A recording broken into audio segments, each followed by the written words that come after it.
I guess I was really lucky to ever get out of Lithonia, Georgia. Stetson University gave me that chance. I enjoyed my time in Lithonia. It's a little bitty small town in the 50s. And I was bounced around voluntarily from family to church to school, back to family. So that was, and I would ride my bicycle back and forth to those. And so that's where I got my values, that's where I got my love and my support.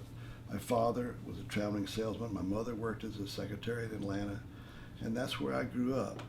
Born in Atlanta, but I grew up in my daddy's hometown of Lithonia, Georgia. On college day, in our little cafeteria, and there were only 68 people in our graduating class, not many colleges ever came to Lithonia High School. And a little city of 1,200 people, you know? So, a small town. And so Stetson sent an elderly couple, and they brought, voluntarily, they came and brought an annual. I was the editor of the high school annual, so I was very impressed with an annual. And it was very thick. It was a college annual. Whoa, baby, this is big time. And I never knew that Stetson University existed, and that's where I wanted to go to school. I wanted to get the hell out of Georgia. I didn't want to go anywhere in Georgia. And I was very fortunate to get out of Lithonia and get the hell out of Georgia. So Stetson appealed to me. It was in Florida. It was small. It seemed like it was a good place for me to be. So I went there. I always say that Stetson did two great things for me. They let me in and they let me out. So up to that point, I was just going to graduate from ROTC. And why did I get involved in ROTC? Because the saying in those days was, you're going to go in the Army, you're going to be drafted, or you're going to go as a young officer, one or the other. If you don't go in ROTC, you lose your chance of going in as a young officer, young lieutenant. So I said, well, hell, I'll go in ROTC. When I went to Stetson in the fall of 1960, I was in orientation week. So I was all infatuated with the launching of the space program down in Titusville. And we would see the old Atlas boosters go down range. Keep in mind that nobody had circled the Earth yet. Nobody had orbited. So it was amazing just to see a successful launch of an Atlas booster downrange. That was victory.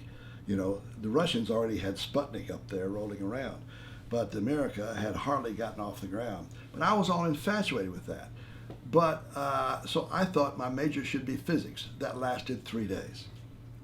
So I was told I didn't have enough math to get into basic physics. So I said, okay, I'm good at English. The 5th day, I was put in remedial English because I had failed the writing sample and the grammar sample. So as an English major, I really got started off on the right foot, don't you think?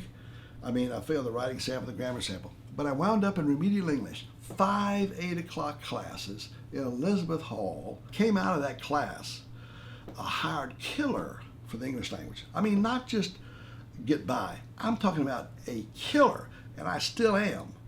So when it came time for me to say to the dean of the university, I want to go on the Washington semester program, after I saw kids from Stetson University going on the Washington semester program, shaking hands with Bobby Kennedy, the Attorney General, in 1963, he went back and says, oh, let's look at your grades. He could not believe anybody came into Stetson with so low an academic sense of excellence and have made such progress in 2 years. So he gave me the permission to go on the Washington semester program. So I go on the Washington semester program the first semester of my senior year, fall of 1963, fateful fall. I fall in love with Jack Kennedy, the President of the United States. Teddy Kennedy has just been elected United States Senator. He's just been 31 years of age. And Bobby Kennedy is the Attorney General. So I'm one of the last people to see the Oval Office under President Kennedy. The rocking chair, the blue turquoise rug, the pictures of Jackie and the kids on the shelves, and the phones on the desk. The desk becomes historic because it is historic.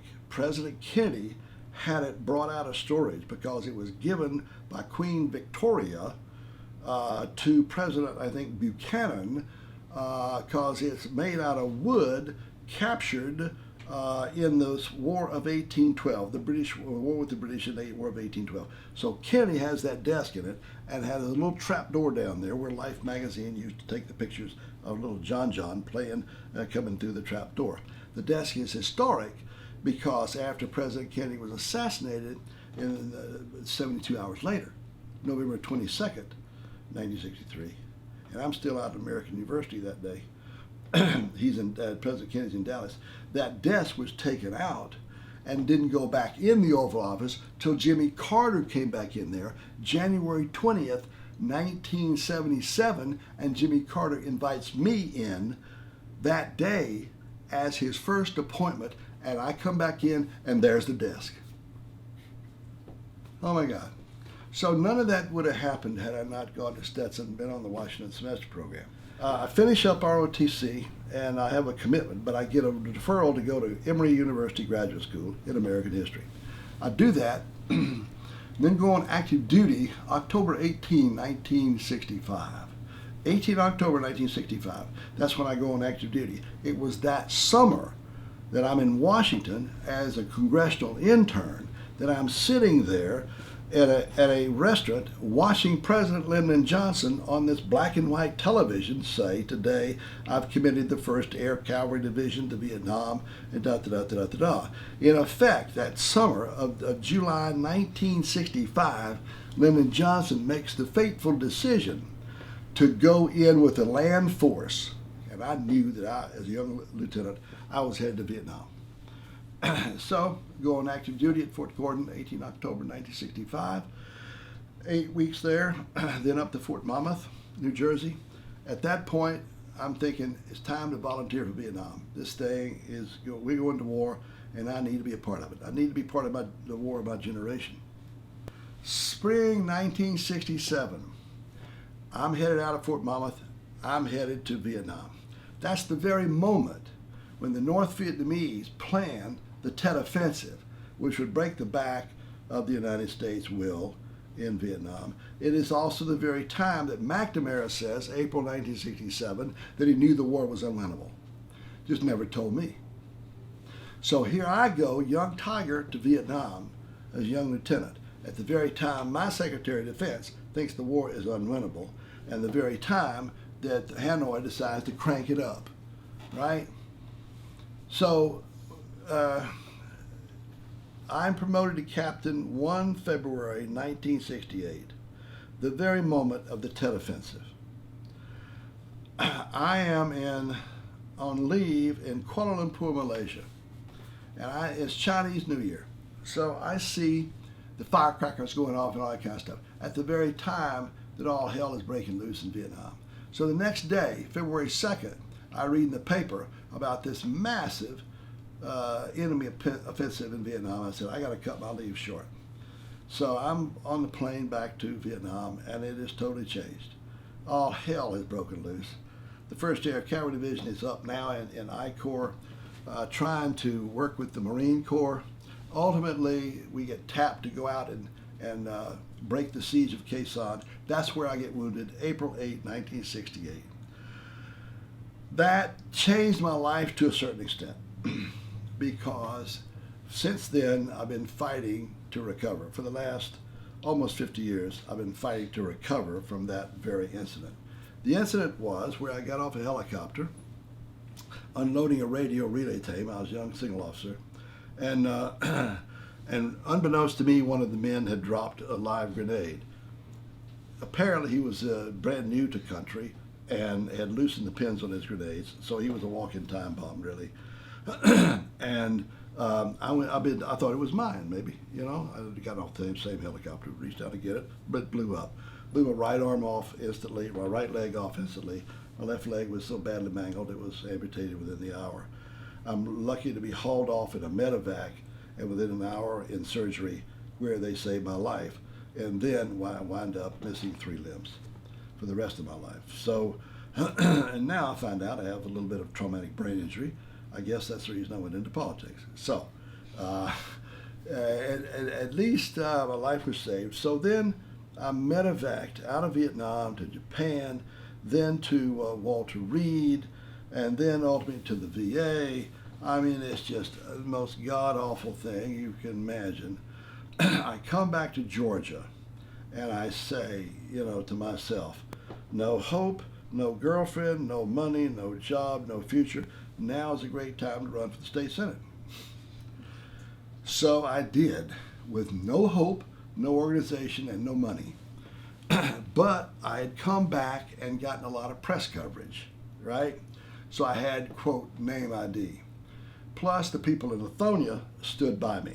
So I won my first race when I was 28. I was elected to the state senate, the youngest member of the state senate. And a young man from Plains, Georgia, named Jimmy Carter, wins the governorship. Holy goodness. Both unexpected winners. He was unexpected to win as governor. I was certainly not expected to win as a state senator. We became dear friends, and I helped him organize an operation for POW MIAs while the war was still going on. President Carter then leaves the governor's office, and lo and behold, January 1975, announces for president of the United States. Everybody says, what? Are you kidding me? Right? Jimmy Carter wins the presidency, for God's sakes. Who in the world would have ever thought about that? And he needs a head of the Veterans Administration. So he taps me, 34 years of age. The only thing I had really run before was a platoon.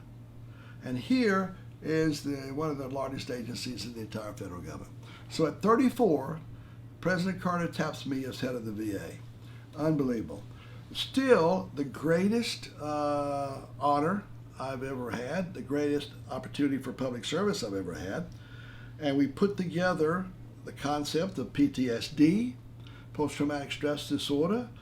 We put together the Vet Center program, dealing with the emotional aftermath of war for veterans and their families. And then President Carter lost. All right?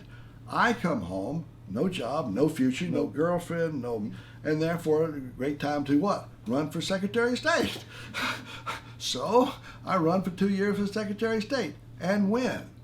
So for 12 years, I'm Secretary of State. And then all of a sudden, Sam Nunn says, I'm going to retire. What? Sam Nunn's supposed to stay there forever. Well, no, he's going to retire. So, again, no girlfriend. I do have a car this time, some money, and a one-bedroom apartment. And I say, I'm going to run for the state senate, for the U.S. Senate, actually. So I run for the U.S. Senate and win. So I'm in the Senate, sitting on the Armed Services Committee, Senate Armed Services Committee, Senator Russell's old spot from Georgia. Then in 1996, I win. Clinton wins, too. He wins the second term. So Bill Clinton and I have known each other for a long time. So we get to be real good friends. And I wind up at the White House out on the Truman balcony talking to President Clinton, for God's sakes. Who would have thought that? Little kid from Lithonia, Georgia, visits a kid from Arkansas, right? On the Truman balcony, alone in the White House residential area. Amazing. So I lose the race for re-election, and then I go into massive, deep, dark depression because public service is all I've ever known. Public service is in effect my purpose and meaning. I felt that God had saved me on the battlefield to allow me to serve people through politics and public service, right? So without that, my sense of purpose and meaning goes down. I never attempted suicide, but for the first time in my life, I came to a point where I didn't want to live. That was the absolute bottom. I had to break off an engagement with a lady, and I still have never been married, do not want to be, but managed to get into my own apartment, and then all of a sudden, President Barack Obama wins. Are you kidding me? Another surprise election, 2008. He wins the race for the presidency. And I get called by the White House and say, do you have your heart set on anything? And I'm saying, what? And I said, well, in effect, I really don't want to be head of the VA again. And I really don't want to be Secretary of the Army. How about Secretary of something called the American Battle Monuments Commission? That's not too much stress, you know. put me in for that. Apparently, I was probably the only person that applied because you got to be a regular Army officer by law to be Secretary of the American Battle Monuments Commission. So, after 6 months background check, again by the FBI, again, I get named by the President of the United States, President Obama, June 3, 2009, to be Secretary of the American Battle Monuments Commission. 72 hours before I meet him at Normandy for the 65th anniversary of the Normandy invasion. All of that is already done, right? I didn't really have anything to do with it. I showed up, and then I'm in line, I shake the president's hand, and he says to me, "Good job." Thank you, Mr. President. Since then, though, the last 7 years now or so, I've earned that. I've suffered with the ABMC, but now we're a hell of a lot better organization than we were. Now I've gone through the 70th anniversary of the Normandy invasion with President Obama at Normandy, and soon to meet with him at another cemetery. But the point is, now going on the age of the middle 70s, I have a good job, I have a girlfriend, I have some money, and I have a car. So life's getting better. And the good news is I don't have to run for a damn thing. I've got what I want.